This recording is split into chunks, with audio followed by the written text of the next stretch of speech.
हंसा हो गुंजित कर गिला भसा हो गुंजित कर गदिते दिला सेंगेला आयुर्त सरना दोरो मोह गुंजित कर गिया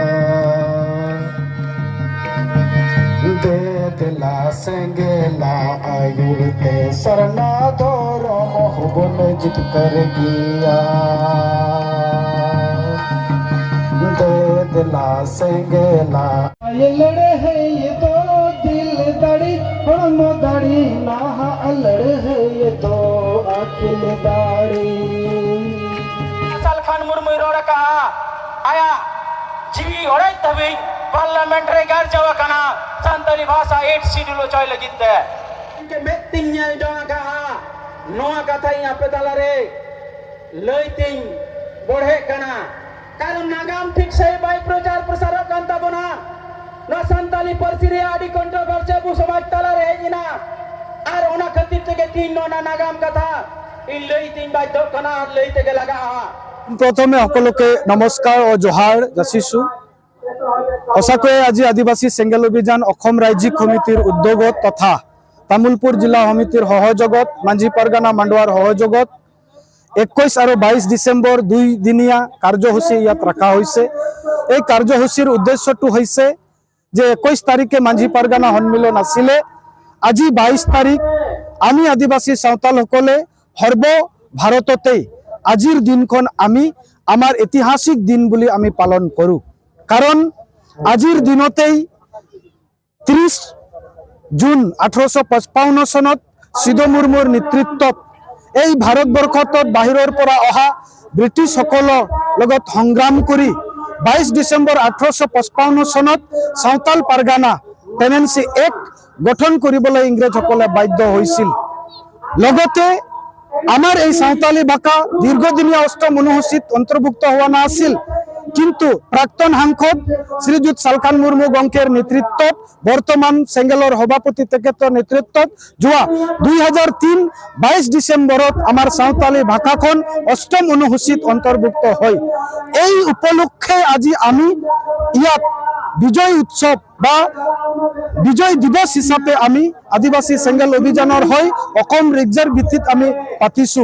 এই প্ৰগ্ৰামটোৱে হয় এইটো সঁচাকৈয়ে আজিৰ এই হাসা ভাষা অৰ্থাৎ মাতৃভূমি মাতৃভাষা বিজয় দিৱসৰ এই মঞ্চৰ পৰা আমি আমাৰ কিছুমান সাংবিধানিক আমাৰ যি অধিকাৰ আছে বৰ্তমানলৈকে ভাৰত চৰকাৰ তথা অসম চৰকাৰে আমাক প্ৰদান কৰা নাই।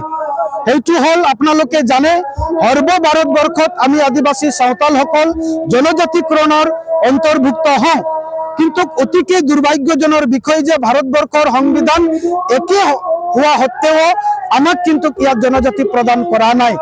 আমাৰ দাবী থাকিব যে অসম চৰকাৰে বহু দিনৰ পৰাই মানে ভোটৰ সময়ত অকল আমাক লুলিপইট দেখাই আহিছে।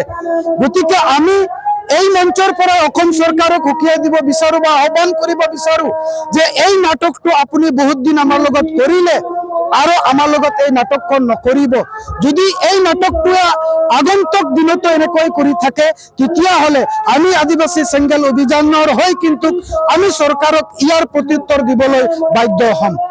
দ্বিতীয় আমাৰ দাবীটো হৈছে আপোনালোকে জানে আমি আদিবাসীসকল হিন্দু শিখ জৈন বুদ্ধ ইত্যাদি ধৰ্মত আমি নপঢ়ো, কাৰণ আমি প্ৰাকৃতিকক নিজৰ ঈশ্বৰ হিচাপে আমি মানো।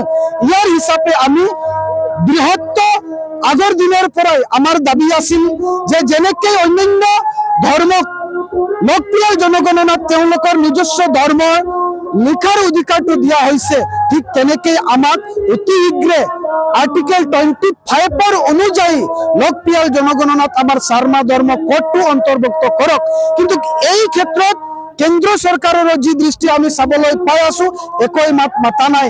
যেনেকৈ মাত নমাতাৰ কাৰণে এইবাৰৰ বহু ঠাইত বিজেপি চৰকাৰে কিন্তু মানে হাবাতৰি খাব লগা হৈছে বা নিৰ্বাচনত হাৰিব লগা হৈছে।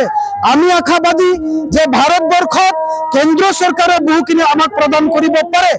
যেনেকৈ অটল বিহাৰী বাজপেয়ী চৰকাৰ থকা সময়তেই আমাৰ সাঁওতালি ভাষা অষ্টম অনুসূচীত অন্তৰ্ভুক্ত হল, তেতিয়াহ'লে বৰ্তমানৰ বিজেপি চৰকাৰে কিয় আমাক সাৰমা ধৰ্ম কোড দিব নোৱাৰে? বা কেন্দ্ৰৰ পৰা ৰাজ্য চৰকাৰক আমাক জনজাতিকৰণ কৰিবলৈ কিয় হেঁচা প্ৰয়োগ কৰিব নোৱাৰে, ইয়াত ডাঙৰ কিন্তু প্ৰশ্ন উদয় হয়।